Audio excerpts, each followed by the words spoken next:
Good evening, everyone.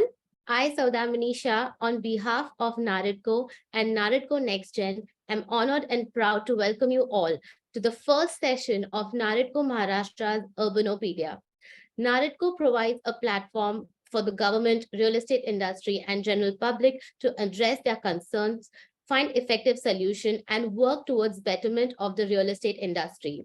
NAREDCO NextGen, an arm of NAREDCO, has been conceived for empowering young entrepreneurs and encouraging participation of youth in the real estate sector and allied fields. NextGen strives to create an environment where youth in real estate sector can come together to share experiences, harness their skills, draw on their resources, influence, grow together, and bring about lasting change. URBANOPEDIA, a NAREDCO Maharashtra's initiative, is a platform meticulously designed to cater to the evolving needs of our esteemed members and their staff. As an industry that thrives on innovation, adaptation, and continuous learning, it is essential that we provide avenues for honing our skills and expanding our knowledge base. This session have been thoughtfully curated to deliver valuable insights, industry trends, and best practices from renowned experts and thought leaders, ultimately empowering each participant to excel in their respective roles. Today's session is based on Development Control and Promotion Regulation, the DCPR, which holds immense significance for us, and we could not think of a better name than architect Milind Changani to undertake the session. Thank you, sir, and good evening. I welcome you to the first session of URBANOPEDIA. Thank you, Saudamini. It is a great honor for us to have architect Milind Changani amongst us, and I'm extremely grateful to him for agreeing to share his valuable knowledge and expertise with us all. Thank you again, sir.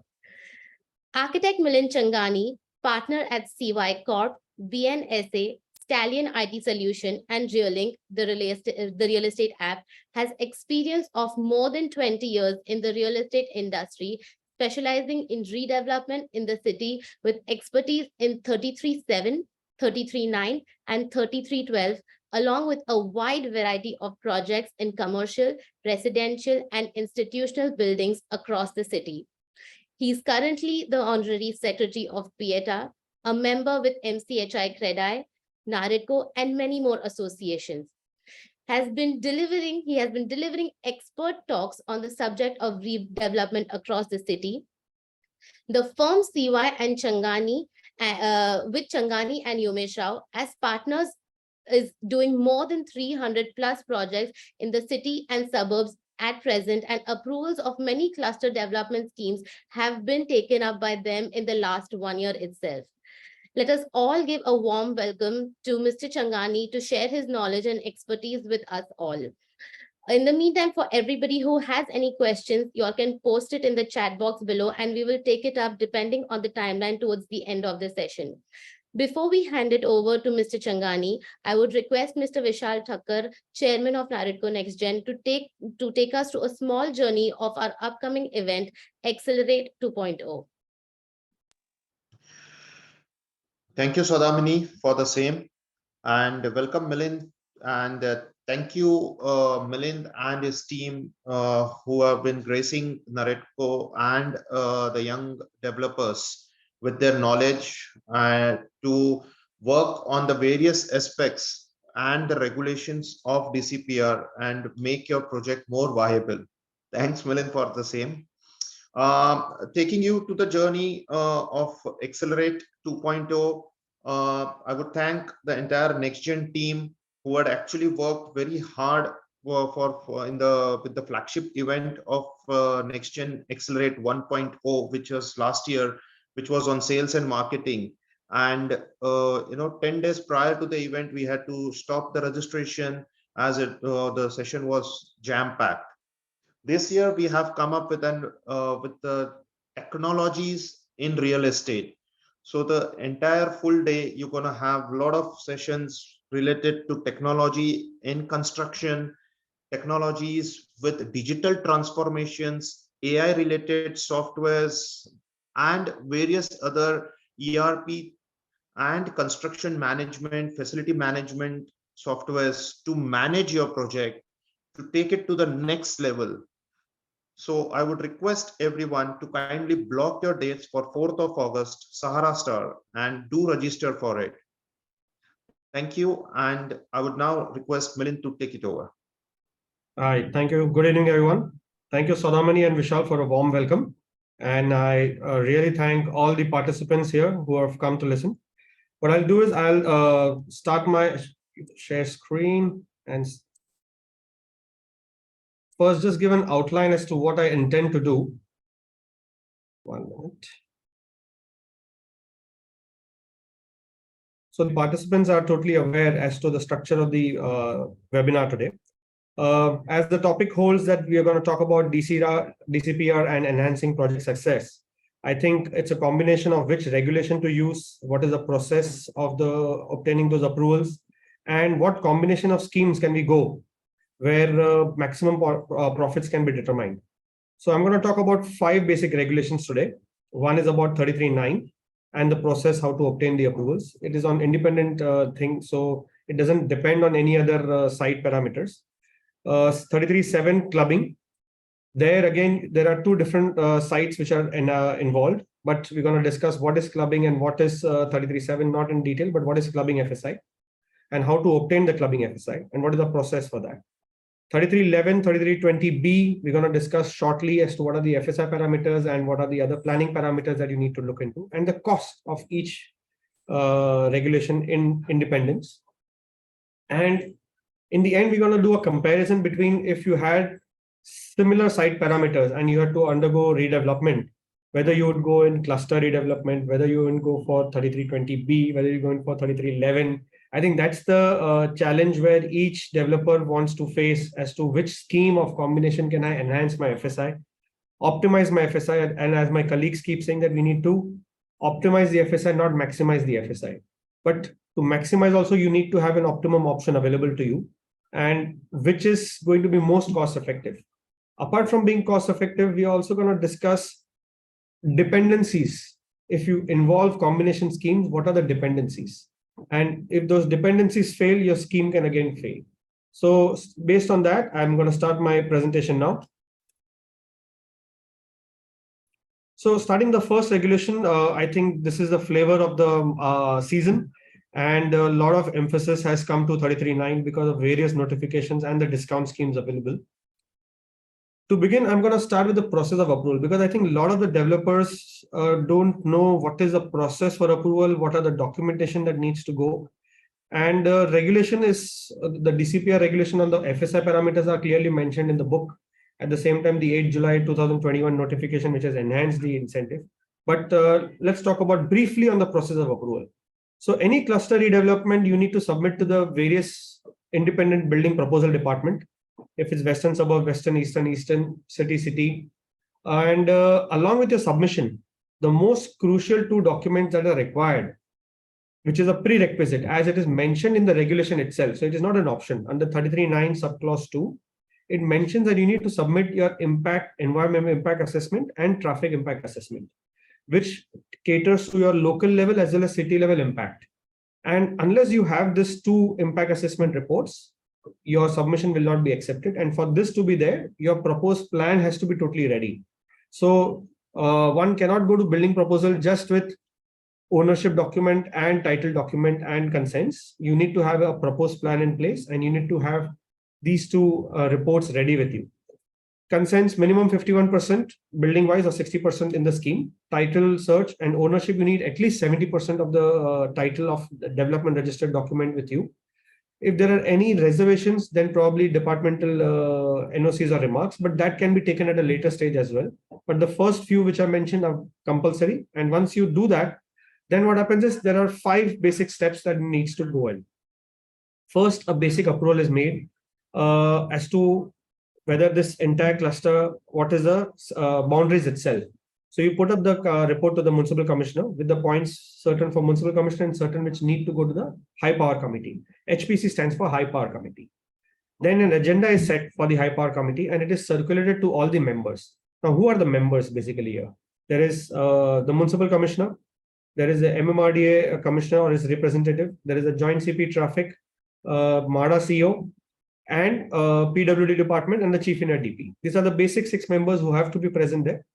Apart from that, if there are any departmental reservations, for example, user departments, even they have to be present. So, for example, if it's estate land, then joint MC has to be informed.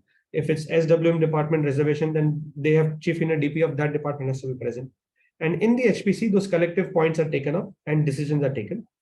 Once the decision is taken, there is something called minutes are prepared of the HPC. And that again is sanctioned by the municipal commissioner. Once that is done, a specific note is prepared to be sent to Urban Development Department, Principal Secretary UD1. And once that also has to be approved by municipal commissioner. And once it is approved, only then the director will issue it to the UD department. On approval of government, LOI is issued again by the director ESP in the who sits in the head office. So this is a basic structure of the approval under cluster redevelopment, where you start with the building proposal, then you go to the HPC, from HPC to government, from government back to the director, issue the LOI, and then a regular flow of process happens for your concession approval. As we all know that, I think most of us are already aware in terms of the site requirements that you need minimum 4,000 square meters in city and 6,000 square meters in suburbs. A lot of the time people ask me, can this 4,000 square meter can be 2,000 meters on each side of the road? No, it has to be at least 4,000 meters if it's city, minimum 4,000 meters on each side of the road. Yes, if it is a very large development and it is bounded by roads and there are smaller plots happening, HPC can take that into consideration. But if you're doing with minimum standards, then you can't say that I'm going to have 2,000 meters on each side, because then it looks slightly imbalanced. Same thing for suburbs. The road requirement is minimum 18.3, but if you have a 12-meter wide road within 500 meters of 18.3, it is acceptable. But you must understand that these changes are applicable only to non-CRZ areas, because these changes came on 8th July 2021, and CRZ notification states that post January 2019, only up to January 2019, notifications available on as on that date is applicable to CRZ areas. So for CRZ, 12-meter road will not be accepted. You need an 18.3-meter road for a must. Even the incentive will be as per the original DCPR and not the modified rules on 8 July 2021. So in the entire presentation, you're going to see CRZ, non-CRZ, CRZ, non-CRZ happening every now and then. The another very important critical factor where people miss out is the carpet area definition. Because people offer saying, we're going to give you a carpet area within the flat. And what happens is only in few regulations like 7, 9, 5, carpet area has been redefined, and it has been redefined saying that it will be like almost same to like MOFA carpet. It doesn't read the word MOFA, but it says excluding walls, but including balconies. Yeah. Whereas RERA does not include balconies. And even it is not applicable just to existing, but also to the rehabilitation areas. So when you give them a new area also, that also is calculated in a similar carpet size, which is MOFA and not RERA. Your save will be on RERA, but your rehabilitation component will be given almost like MOFA, but including their balconies. And the other critical happens is the common carpet area. Because now, up till now, people in suburbs were not aware whether common carpet area or balcony will be added in the flat area of the tenants. If the staircase and passage was counted in FSI in that time, during that time, then that will also be proportionally added. If it was not counted in FSI, it will not be added. There is a specific circular for that, for the explanation of common carpet area, issued by Ajay Mehta sir, and this clarifies that. But balcony, irrespective whether it was free of FSI, it will be added to the carpet area, and then you have to give the offer on top of that. Even the fungible is protected on top of that. So your FSI anyways gets enhanced beyond 1. The second most important question out here is which buildings to take. So any authorized is a very critical word. Authorized building means it needs approval or some authenticity proof, either if it is protected building, existing prior to 6162, then CS plan or tax is okay. But otherwise, you need to have approved plan BCC copy available to you. So authorized building of at least 30 years of age. Here again, in a larger layout, what happens is if there are multiple buildings constructed in multiple duration of time, And if any one of the buildings is less than 30 years of age, then proportionate land component has to be removed and excluded from the cluster FSI calculation. You can take it as part of planning, and that will go in either regulation 30 or any other combination schemes you want to do it. Planning can be one, and all the premium benefits and other benefits will be in proportion to the ratio. So that's if out of 10 buildings, one building is of say just 20 years old and the other buildings are 40 years old, the other buildings will get the FSI of 4 or incentive as per cluster, whereas that one building will go under road with FSI, it will not get the similar offer that goes or protection benefits which are otherwise available in cluster. For planning purpose, you may define the whole thing as one scheme, and specific HPC approval will have to be taken for that. Slums also can be added, but up to a limit of 50% of the entire scheme. Mezzanines are allowed as part of the DCPR now if they were existing prior to 96. Of course, premium has to be paid.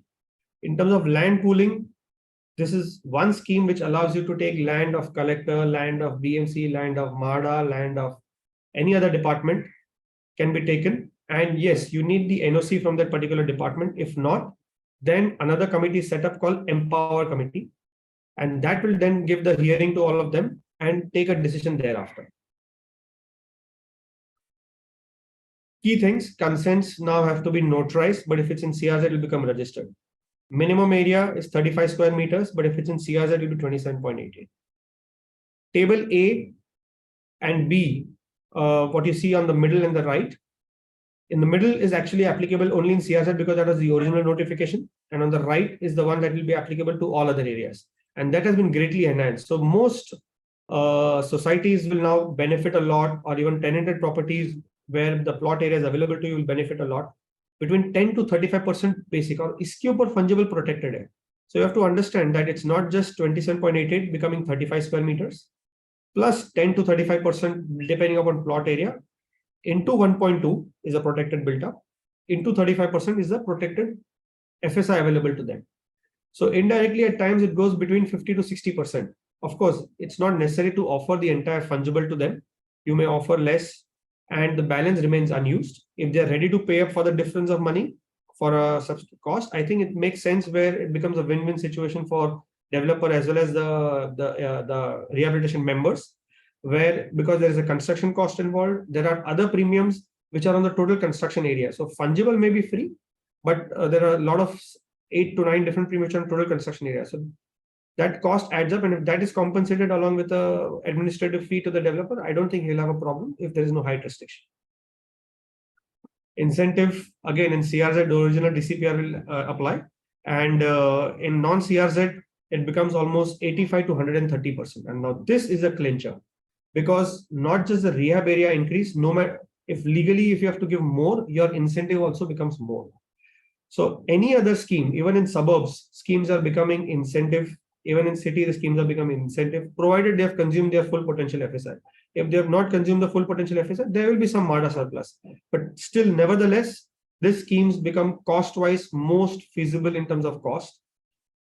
Principally, in fact, the new notification for discount of premium which has come makes it more favorable. But even without that, this scheme becomes more favorable because of the incentive available, which is 85 to 130% based on LR upon CR and size of the plot.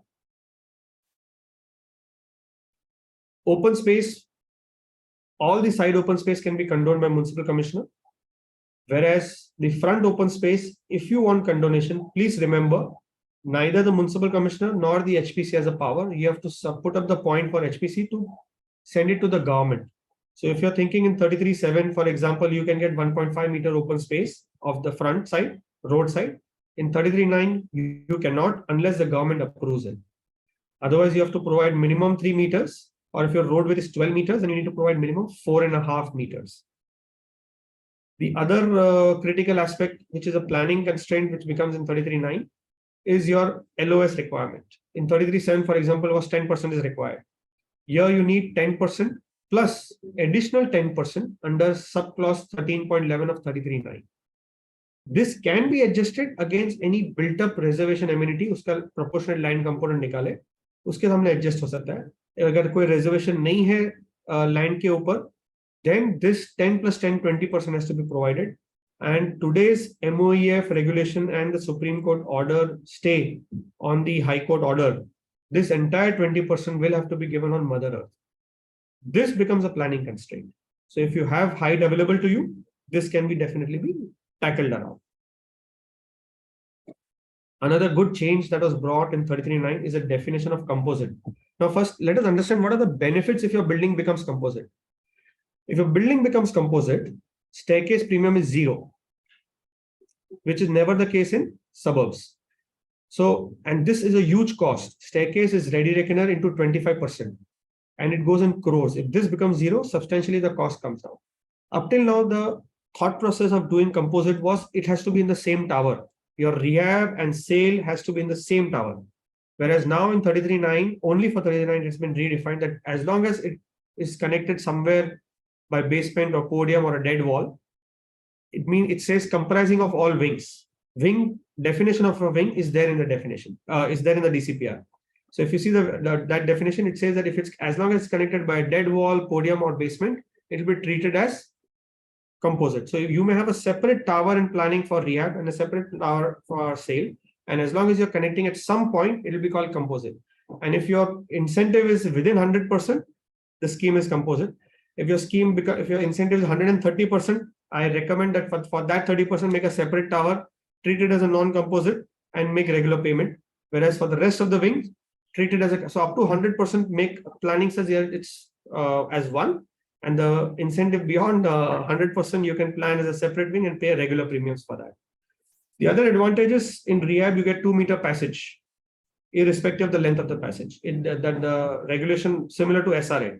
So where you have a normal way of calculating 2 times or 1.5 times in front of the lift and staircase does not apply in 33.9 for rehab component. For sale, it still applies. And even non-conforming activities are allowed. A lot of the time people ask me, can we take industrial units? Can we take commercial units? Well, the regulation under 33.9 clearly states that under 39 subclause 12, where non-conforming activities are allowed to be carried out. That means it has predefinedly understood that you are going to take these structures in it as long as they are authorized. Unauthorized structures where you do not like the proof will not be considered by anyone. Certification is done by MADA for city or suburbs. Only in case of MCGM land, it will be done by MCGM. That is estate, not estate lease or land, but municipal tenanted properties. Very interesting clause. Wherever the a landowner for other than the private lands, for example, collector or MADA or MCGM holds the land, and you are developing that portion of land. If they insist on additional PAPs or additional units for themselves or any amenity for themselves, it will be treated as rehab, and you get full 100 to 185 to 130% incentive on that. That's a huge benefit. Unlike any other reservation where you just get TDR as per note D of 17 regulation, here you get full 85 to 130% incentive. Somewhere augmentation of CDS has become a very common feature, but you must understand that if you have got 75% CC for the scheme, you cannot augment the CDS further, number one. Number two, if you want to augment, the minimum area to augment would be at least 75% of the required area. That means in city, minimum 3,000 meters, and in suburb, minimum 4,500 meters. So unless you have minimum this area to be added, you can't keep adding 100, 200 square meter to a cluster. And finally, CDS can be done in phases, and provided your CDS is at least 8,000 meters in city and 12,000 meters in suburbs, and minimum each phase has to be 4,000 meters and 6,000 meters. So you cannot develop 2,000 meters. You can have to develop minimum 4,000 meters and 6,000 meters. Very important notification which came on 14 June 2023, and it will be a game changer where for at least 1 year till next year, 13 June 2024, we'll have discount in premiums. Fungible is at 50%, development shares is at 50%, and BMC has to now come up with their policy if they are going to extend this policy for staircase and OSD and other premiums. They are still formulating a policy, and improvement committee resolution will be required, CR will be required. No reduction in development charge or charges per se, but in terms of any premium, that will be a reduction. Now we go to the next regulation, which is 33.7. We take very briefly 7, 20, 7, 12, 20, and 11. And then we'll get on to the calculation part of it. So of course, all of us know that 7 is for CES buildings or DCES buildings. In DCES building, you get FSI of 2.5 or incentive. And in CES buildings, you'll get FSI of 3 or incentive. And incentive has been enhanced for CES buildings. For DCES, it remains the same. One thing that was added was building constructed by MADA are also more than 30 years old under the PMGP scheme will be allowed to be developed under 33.7, which was not there. Unfortunately, MCGM could not do that for their own buildings.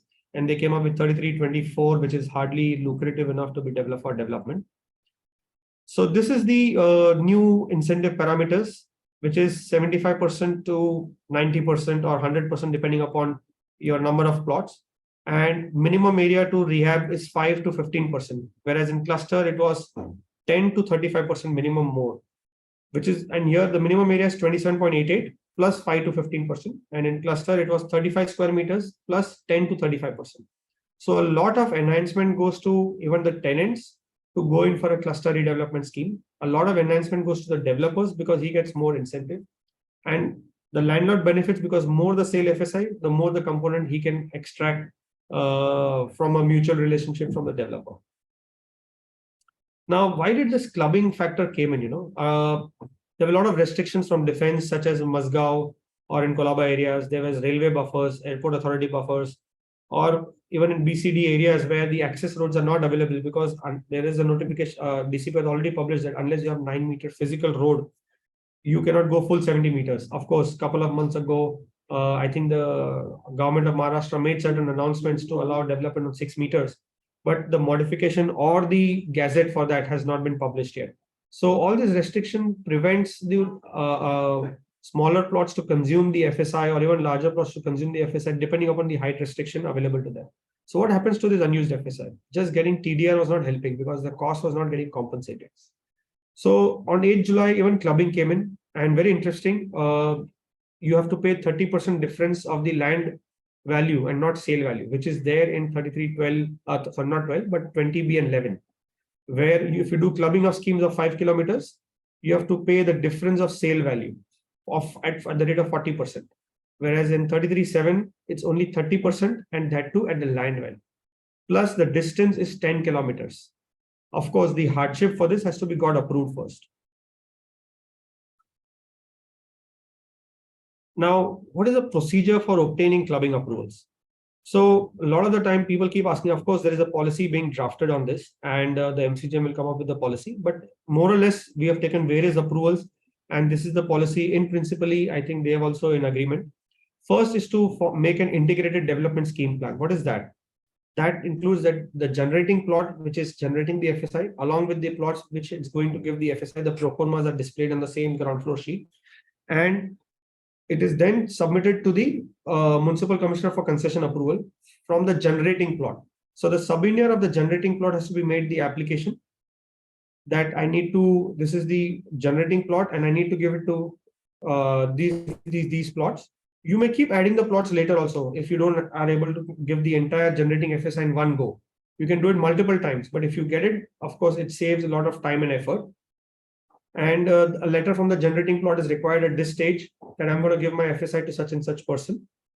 You give it for the hardship approval, obtain the hardship approval. Once the process comes down, you then set up a new layout file and under 302 and approve the integrated development scheme plan.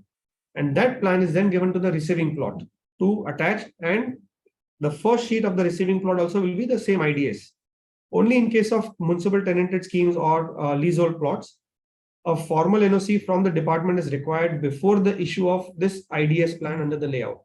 Now, why a layout? Because every time you want to go for approval because you want to give the FSI to the other plots, your process stops. So if your scheme plan, you need to take IOD, CC or OC, will get stopped. So it's better to create a new file, and so that it can both go parallelly. Because once you send to the municipal commissioner, there is a certain time frame that takes to come back down. Then the generating plot also attaches the same IDS and obtains the approval. Of course, the CC for that is issued only if full CC issued to the rehab, then you get 50% sale CC. And in case only after it receives OC, you get full CC for your current proposal. So this scheme is again a dependent scheme with whom you're getting married to, which is very similar case in case of 11 and 20B also. So you have to be very careful when you're doing these combination schemes. In combination schemes, in this three, especially in 33.7, 11 and 20B, you are dependent. So unless you are very, very sure, do not jump into the combination scheme just blindly. 3312, of course, a good scheme. A lot of reservations and media hype was there in terms of fraudulent practices happening here and there. A streamlining procedure has already been published so that there is no duplication of tenancy created. In 12, you have two parts, 12A and 12B. 12A is much simpler to handle, which is contravening structures. There is no restriction majorly out there. And the FSI available is 4 on the net plot area. In case of 33.7 only, it is 3 on gross and 1 on net. Otherwise, for all other regulation development, it will be 4 on absolutely net plot. And there are tolerated structures which are prior to 64 or 62 for as far as residential, non-residential. But for protected structures, which are usually slums coming in the alignment of road, which is taken in 12B, are part of 3312B. And this is a table where you can see that if you are part of 33.7 or what I was explaining it to you, that FSI 3 on gross plot and 1 on net gives you on the right side, if you see, it gives you 3,900 meters. Whereas if the plot was in, say, suburbs or any other regulation, after the regulation, say 1,000 meters was a plot and 100 meters was a setback, the balance is 900. 900 into the permissible FSI 4, 3,600 will be the max permissible FSI. Deduct whatever you're getting from road width and other parameters. Balance can be done under 3312. Again, 3312 is not a numerical FSI. It depends on the number of tenements that you're providing and the incentive thereon, 50%. In case of certification, it is protected structures are done by the assistant commissioner of the respective ward, and only in case of cess structures coming in the alignment of road, if you're taking over in your project, it will be done by the MADA. Again, here a lot of confusion on carpet area. I keep stressing this carpet area because people get confused that 7 के साथ करते तो 12 का भी carpet area MOFA ही होना चाहिए, नहीं. Because 7, 5, 9 re-specified what the carpet area will be for the tenement and rehab area. In 12, it has not been re-specified. So the principal DCPR applies. So in 12, again, the regulation of carpet applicable is RERA carpet area. This is just a general working on when you do it. This I'm not comparing with all the other schemes that I'm going to do show later. But this comes, if your ready reckoner is around 1 lakh square meters, this comes to around 20,000 rupees a square feet of the total FSI available to you.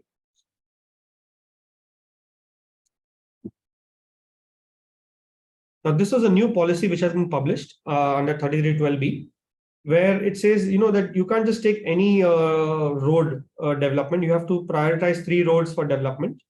And once you prioritize these 3 roads, they have to be taken over in one line.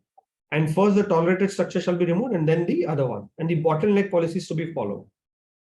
Another important parameters they have done that the entire rehab certification that will happen online and will be linked to your Aadhaar and biometrics. So one person cannot have more than one tenancy in multiple locations. So those kind of practices, which are even one of the High Court orders recently mentioned that, the SRA needs to follow the biometric for all these, and they are following, but need to follow so that no duplication happens and link it to Aadhaar.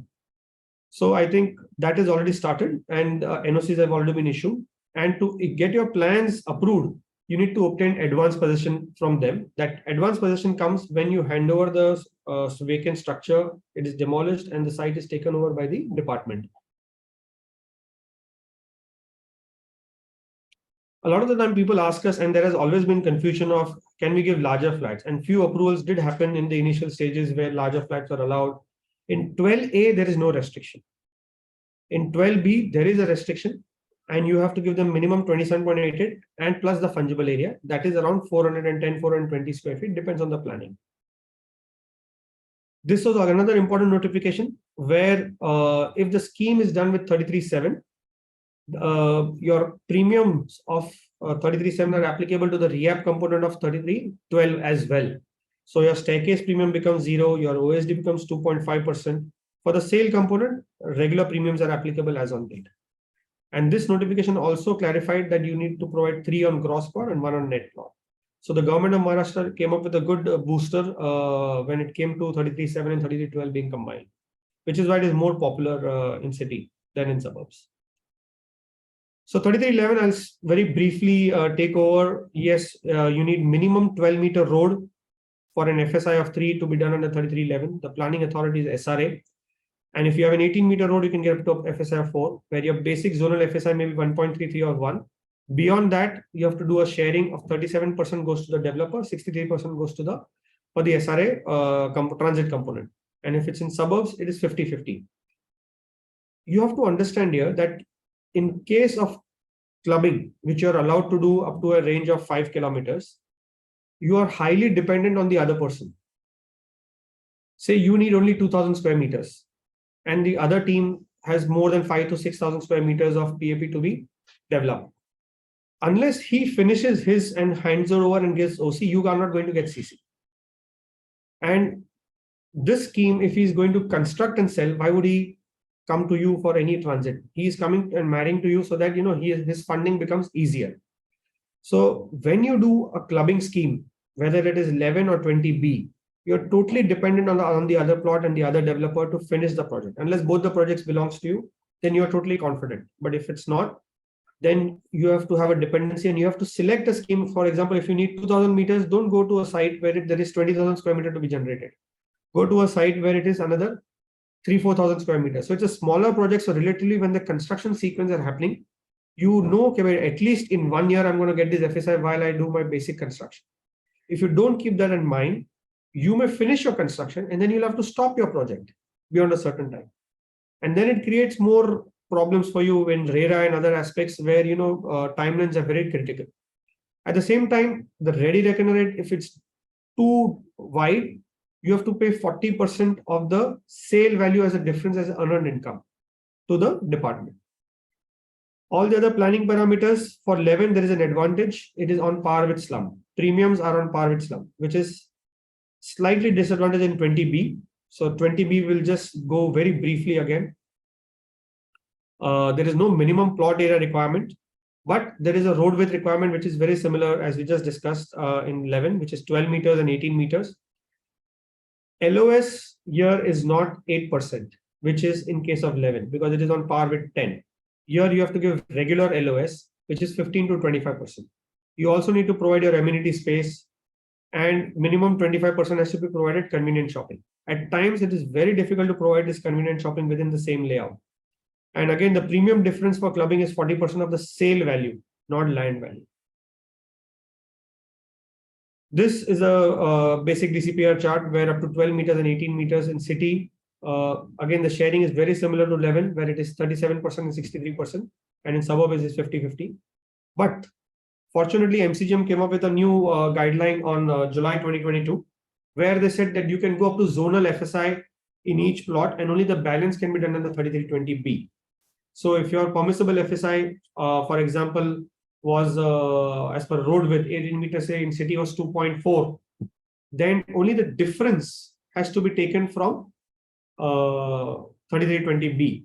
Or say in suburbs, in suburb it is 24. Then 4 minus 2.4 will be 1.6, and then you get 8.8.8. So you get effectively 2.4 plus 0.8, that is 3.2 for yourself, and the rest has to be constructed under 3320B. So in city and suburbs, this becomes at a much advantage sometimes, but there is a cost involved. This is a table for all the road width option, which is 12, 18, and 37. So that you can compare your regulation 30 provisions and the balance provision that you need to take under from 3320B. This option is not available under 11. So here the component of AHRNR comes down compared to 11, but the cost of FSI comes up. So if your sale price is very less, then this is not going to be a feasible proposal. Only if your sale price is beyond a good 35,000-40,000 rupees a square feet, 20B will come into play. We're going to see how the cost comparison of premiums and other parameters in the future slides.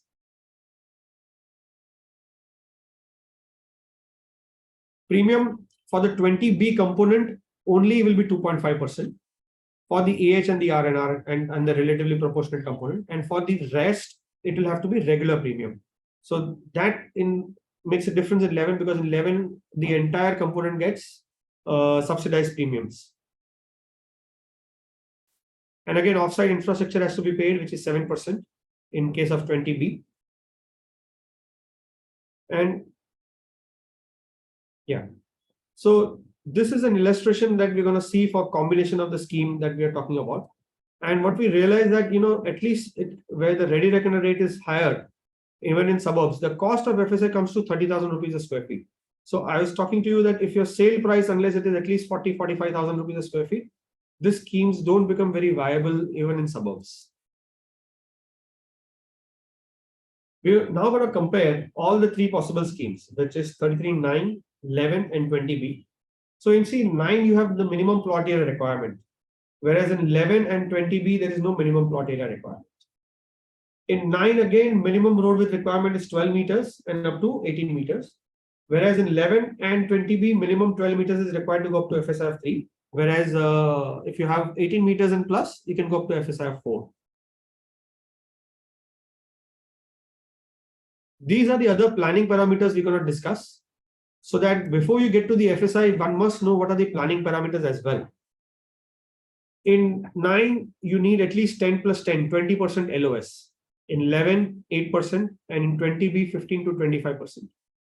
Amenity space has to be given in all the three regulations. Inclusionary housing is not applicable in 9, not applicable in 11, and in 20B only in combination schemes up to the component of regulation 30 that will be applicable. There is no TDR purchase in 9 required or 11. In 20B, yes, if it is combination scheme, you'll have to do. Clubbing is not allowed in 33.9 as on date. Yes, 33.9 can be across the road. That's not called clubbing. That's part of one CDS itself. Whereas in 11 and 20, you are allowed clubbing in same ward, adjoining ward, or at a distance of 5 kilometers. In 11, it is SRA, and 20B, MCGM is the planning authority. In 9, yes, there are 2 more layers of approval, but today it is happening quite efficiently, which is the high power committee, the UD approval, and then the MCGM again. So there are 3 levels required here, whereas in the other 2 regulations, there is only 2 levels are required, which is SRA in case of 11, and in 20B, MCGM itself. Minimum commercial requirement is 25% of the basic FSI provided in both 11 and 20B. In 9, the minimum area required for MADA component will be 300 to 350 square feet. For the tenants, it is 35 square meters. Whereas in 11 and 20B, it is 300 square feet, and in 20B, it is 269 square feet. Open space is 10%. In 20B, it is 10% only to the proportionate of that base FSI from there. In 9, this is a major advantage. What happens is staircase, if it's a composite building, there will be 0, no premium. In 11, again, if it's composite, it is no premium. But in 20B, it is regular premium. Offsite infrastructure in 9 is 4%, in 11 is 2%, and in 20B is 7%. Development charges are applicable in all the cases. Now, let us take a cost comparison, especially in a suburb. I mean, it becomes almost similar in city as well also in terms of, but let us see the parameters. And what parameters I have taken is this road width is 18.3 meters. Say the existing area consumed is 6,300 meters. And based on the table A, it becomes 9780, and ready reckoner rate is 66,250. If you notice the cost at the end of the in 9, in 20B, it comes to 20,000 rupees a square feet. In 11, it comes to 13,000 or 14,000 rupees a square feet. And in 9, it comes to 18,000 rupees a square feet. Of course, here the 11 comes down because of the ready reckoner being less. But in 9, if within this coming year we are doing, where the fungible will be 50%, development size will be 50%, it will come lower than 9. But I'm not putting it here because schemes which may start today have to be IOD and CC has to be taken before the end of the next June 2024. But the premium cost comes down substantially even in this case, which is the case 1, where in 20B it will come to almost 6,300 rupees a square feet. In 11 it's 6,169, and in 39 it's just 5,000 rupees a square feet. So the premium charges are less, but there are a lot of other charges which are applicable in the 3 regulation, which is why the cost was up. Now consider a case 2, where again the ready reckoner rate is higher. The other parameters remain the same. Now see the difference out here. What happens is in 3320B, cost per square feet from a premium perspective and all that comes to 9,900 rupees a square feet. 11 now has increased to 7,862, and the 9 has come to 6,600 meters per square feet. This is without the 50% discount. So the cost of premium under 20B is at least 50% higher than 33.9. And the cost of premium, even from a 11 perspective, is at least 40% more. So 9 today makes more sense if your plot area is available to you, or even if you can augment the plots and do it, compared to 11 and 20B. So this is the basic cost comparison when you're trying to take over. But always remember, when you're doing 11 and 20B, you're doing a combination scheme and you're depending on another partner. And depending on that partner, you have to be absolutely sure where his scale of development happens on par with your scale of development. I think this is where I'll conclude today, and then we can take any Q&As if it is there, Vishal.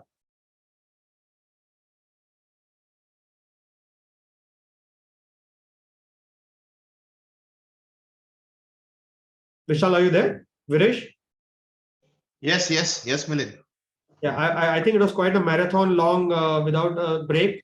And if there are any bumpers went because of the speed, I'm sorry, but I was trying to maximize a lot in a short span of time. No, I mean, it was such a great insight that you have actually put in with the details, such as, FSI, you get FSI, and you get a lot of things to be constructed. But the main important thing is, how do you go with the planning? What are the LOS required? What are the government regulations requirement, need of submissions, and the other aspects? That was well covered. So it was very, very nicely been described, kind of a thing. I will just check, if there are any questions which we can actually take up for the same. We have one question that has come, that is saying that, can 2 plots be amalgamated while one being under SRA and other being private cooperative housing society? And Yes. Yeah, If you're trying to do a cluster redevelopment scheme, and one is a private land and one is a slum scheme, both can be amalgamated, provided the slum area is not more than 50% of the total CDS area. Okay. So I hope the question was raised, has been answered, and the recipient has taken the note of the same. Vishal, there is another part to that question. He has also asked, can the amalgamation be challenged by flat owners or private societies? Sorry, say it again. So the second part of the question is, can the amalgamation be challenged by flat owners of the private society? Well, I suggest that, any redevelopment scheme cannot be done by keeping the society in blind. So if you are going to combine such schemes, you must take their consents and principal agreement, because they are equal partners in the whole redevelopment scheme. I think it should not be a bulldozer where you try to run over and try to, just enhance the scheme itself. I think all the participants are required to be taken together. Or at least the GBR has to be approved that you're going to amalgamate more and more schemes, because they must be having a clause that before, if you think of any expansion or any further FSI, we'll be also be party to it. I think that's the main concern. Abhijit, can you just check any other questions for the same? I think there's one more. Is fungible available on clubbing of 3311?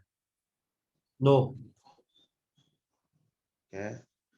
Can the clubbing be done beyond 5 kilometers in the adjoining ward in 3311?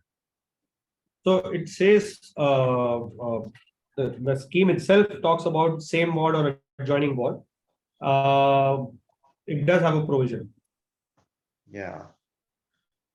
But just correct me if I'm not wrong. I've been heard that if you're amalgamating or maybe clubbing a scheme which is 3310 and 3311, then it can be you can just go beyond 5 kilometers or maybe into the next ward, but maybe the keeping the north line same. I've heard that. I'm not sure. That is true. Keeping the north line same. Okay. Okay. Got it. Thank you. Under 33.9, is it mandatory to provide 35% fungible to MAHADA? No. No.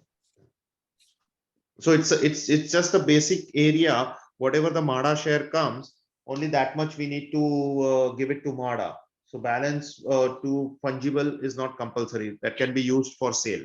No. Don't mix the two. Okay. It cannot be used for sale. Okay. It cannot be given to them. Is one two separate things. But if it's Okay. not given to them, it cannot be used for sale. Okay. Fine. Okay. Great. Vishal, we have one attendee who has raised his hand. If you want to ask, if you want to allow him to talk. Yeah, Abhijit, please go ahead. Rakshit Prasadji, we have allowed you to speak. Can you please unmute yourself and request for your question, please? Yeah.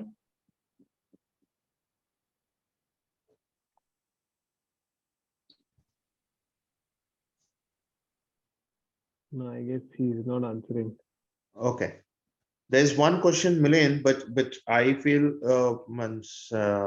I'm not that, but then it says that clubbing can be done between H West ward and G North. It's an adjoining ward, but to best of my knowledge, I am not sure right now. yeah, but that's what to best of my knowledge, the proposal one comes under the suburban and other is in the city. So I doubt it looks theoretically a lot of interpretations, but SRA will have to be checked with that. Okay. There's one, I think they're saying that 3312 be applicable on 9-meter roads. Yes, I think 3312 is applicable even on 6-meter road, which is the biggest advantage. So when somebody cannot do 11 and 20B, 12B is the only application available in combination, because 12B does not have any road with restrictions for getting FSI 4. Yes. So even in suburbs, even if you're on a 6-meter road and you're just getting FSI of 2 or something like that, you can enhance the FSI provided you have height to consume with 12B.